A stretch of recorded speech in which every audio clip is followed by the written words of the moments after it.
Hey everyone, it's Movie Lover 120 here, and I'm here with a brand new film review, and this is going to be the kind of for an underrated gems series I decided to do, where I review films that are very underrated, I feel like deserve better appreciation, and films I actually do like.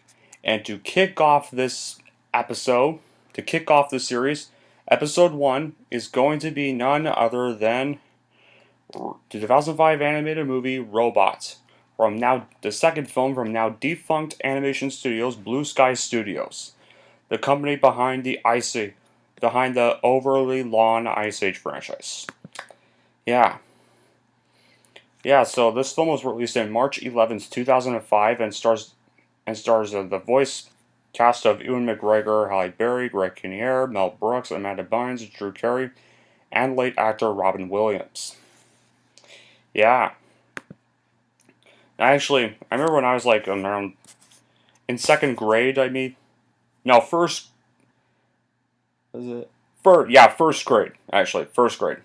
I actually went and saw some theaters during spring break, and this was actually the first film to show the trailer for Revenge of the Sith, and was pretty much got a lot of Star Wars fans to go see the movie just for that reason, and to hear Ewan McGregor's voice as the main character, Rodney Copperbottom. Yeah, and also featured the teaser for Ice Age: The Meltdown. Yeah, and when it was released, it got compared to its predecessor, Ice Age. It was more semi-positive received. It has a 64% of Rotten Tomatoes. It doesn't really have too many certified fresh reviews, but it did gain a few fans. It has a bit of a cult base, but it's not really well talked about today, and it's kind of sad because this movie deserves to be talked about a lot more than it does. I mean, I just really there's so many unique things about this film, and I can't wait to talk about. But anyway, here's the plot. Well, in a world of sentient robots, striving gun inventor Rodney Copperbottom, voiced by Ewan McGregor, wants to work for the avuncular Bigweld, voiced by Mel Brooks, whose Bigweld Industries makes spare robot parts. But Bigweld has just been deposed as company head by the villainous Phineas T. Ratchet, voiced by Greg Kinnear, who wants to make all robots submitted to profitable forced upgrades or have them broken apart and sent to his mother, Madame Gaskets, who's ironically voiced by Jim Broadbent, guys. Chop Shop. In this animated adventure, Bonnie and his new friend Fender, voiced by late actor Robin Williams, rest in peace, go underground to fight Ratchet's evil plans. Yeah. So, when I saw this movie first grade, I've loved it ever since. It's actually been kind of a frequently watched child classic, and what's weird, the more and more I watch this movie, the more and more I like it.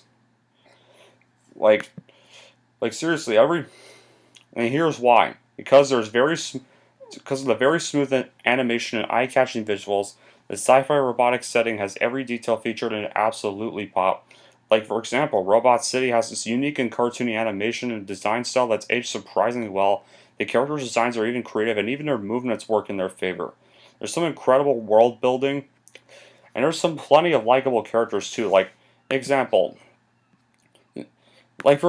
the main character, Rodney Carbomb, is probably, I think, a very underrated protagonist. I mean, he's this idealistic young blue humanoid robot and this aspiring inventor who idolizes Bigweld ever since he learned more about him at the city parade that his father Herb Carbomb took him to, who's also a very likable character and probably one of the best dads in animation history. I really like their relationship is absolutely one of the best things about this film. There's no I'm unproud of my son for doing this. No, his dad actually supports his son's dreams all the way through, and even as Rodney Carbomb grows, he's still that can't say the word. I mean, still that invention loving self. I mean, the more love itself. Their relationship is so great throughout the movie. Herb never gives up believing in his own son, and I really like that about this. I wish a lot of more films would do that kind of cliche instead of making the unproud dad cliche or making the idiot dad cliche. I mean, the idiot dad cliche does work with Homer Simpson, but that's about it. But Yeah, thankfully they didn't do either of those. I mean, this movie actually does avoid a lot of cliches. I will say that. But anyway, but back to that. Who's also growing up. Ronnie's also grown up watching Bigwell's show and taking heart to Bigwell's philosophies in hopes of helping to improve the world through his inventions. His ideals are later tested once he arrives at Robot City and discovers that Bigwell is no longer in charge of his company, and working class robots are being jeopardized through the actions of the arrogant Ratchet, leaving Roddy his newfound allies to journey in order to track down Bigwell to save Robot City. And then they got the comic relief Fender Pinwheeler, who's actually kind of funny. And for a comic relief, he's actually pretty enjoyable to watch. I mean, he's this troublemaking red blender-like robot who befriends Ronnie as constantly falling apart. He's clumsy, an opportunistic robot, a member of a group of outlaws called the Rusties, who suffers from the misfortune of his parts constantly falling off his body. He's one of the first robots Roddy meets upon arriving in Robot City, and while they do have a rocky first encounter, like when characters like a main character in a comic relief usually meet, they eventually too become best friends, and he actually serves as a good comic relief, in spite of the tendencies to be. I mean, yeah, I can be kind of a little annoying times, but he has some pretty good tendencies, and yeah, he actually ends up being a pretty good friend to Ronnie. I really like that. Then he also got his sister Piper Pinwheeler, who's this feisty yellow tomboy and also a member of the Rusties. What's pretty hilarious about her character is she kind of develops this crush on Roddy and she refers to him. She quickly becomes one of the Blue Bot's closest friends and strongest supporters, even if her brother tends to drive her up the wall at times. And then you've also got another likable character. He's has to be Bigweld. Even though he doesn't really appear in the movie much, he's actually also, even he's a very enjoyable character. He's this elderly sphere robot who is a jolly venture owner of Bigweld Industries. He serves as Roddy's idols and child, and the founder of the immensely powerful Bigweld Industries. His imagination has created the metropolis of whimsical mechanical marvels, Robot City. I mean, and I really like that. Like, in the scene when Ronnie first arrives and the gate is shut on him and twice, which was kind of funny, I will admit that. But I actually, at first thought, wait, is this idol of his the jerk? They're gonna really do that cliche? No, since he was like disappearing and he has like disappeared and during the time when the broken robots are starting to fall apart and stuff. No, they don't actually do that. They actually don't do the evil celebrity cliche with him like they do with like films like Coco or No. He actually felt like the company wasn't making much profit, and so he handed the company to Ratchet. And I really also like that twist on the character or change. He's actually also still his very likable self once Ronnie ends up finally discovering him. Top-notch voice acting from voice actors like Ewan McGregor, Halle Berry, Greg Kinnear, Mel Brooks, Amanda Bynes, Drew Carey, and Rob Williams, and each actor's performance delivers a great deal of color and personality to their characters. In fact, actually, pretty much all the characters are likable. Heck, even the villains are actually likable. Like, such as and actually very enjoyable. Like, Phineas T. Ratchet is actually a very enjoyable and hilarious villain. Well, in spite of his wimpiness, he actually does very well symbolize how greed can push people to do horribly reprehensible deeds, like implying to scrap all the robots that couldn't afford their new upgrades. And his relationship with his mother, Madame Gasket, who I'm going to get to in a bit, shows the camaraderie of a poisonous yet loving relationship between a mother and son, and he even gets a few funny lines like these two, for example. You don't know what I've done to get here. The lies I've told, the lives I've ruined. This isn't helping me.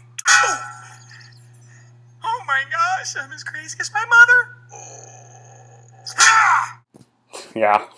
And then you got the other villain in the film, Madame Gasket, who often gets called as the secondary antagonist, and people often think Ratchet's the antagonist now. Well, yeah, Madame Gasket doesn't have as much screen time as her son Ratchet, but to me, Gasket really is the true main antagonist. Ratchet's kind of more of like a sidekick in the end, and so yeah, to me, Madame Gasket is the true main antagonist of the film.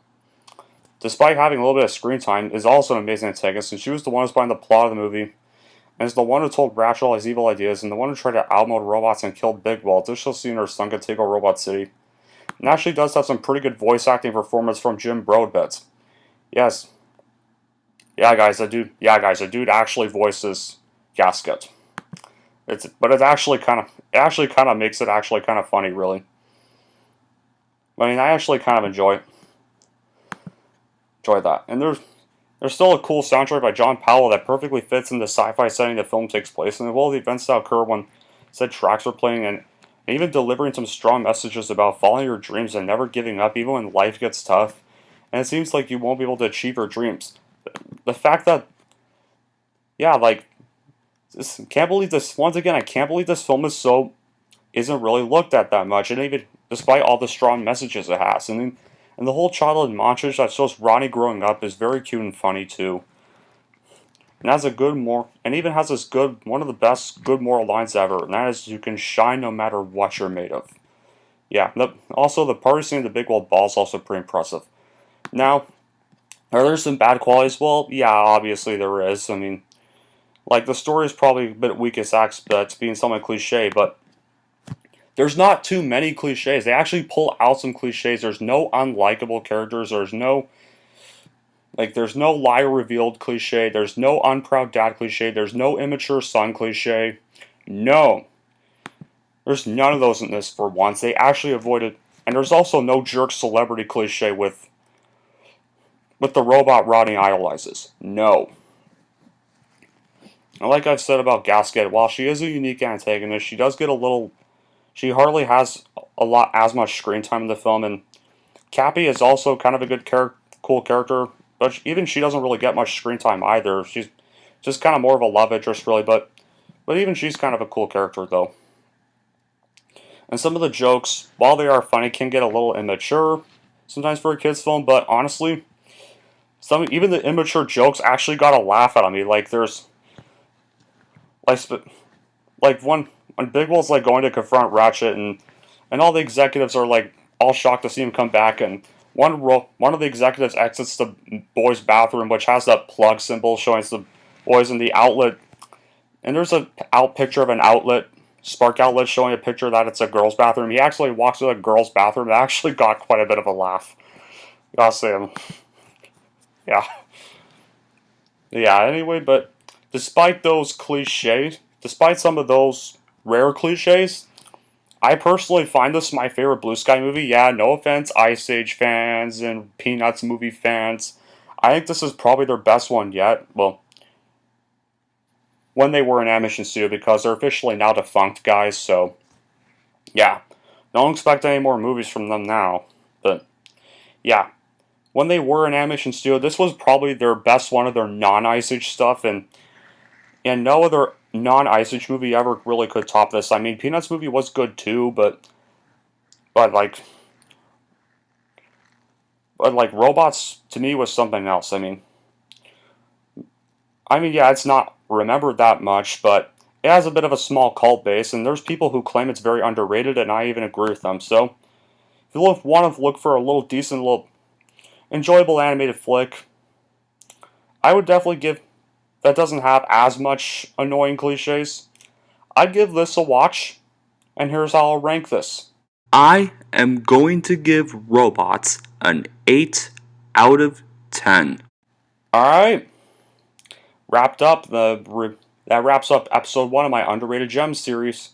Well, right now I'm kind of focusing on my Friday the 13th films and getting ready for Halloween horror movie reviews, but I will be talking about some more underrated gems. I mean, there's quite a few underrated gems out there I do want to talk about, but yeah, most of them will probably be children's films, but that's kind of thing. But there are also some live-action underrated gems too. But until then, that'll be it for this video. Thank y'all for watching. If you like this and want to see more, then don't forget to like, subscribe to Movie Lover 120.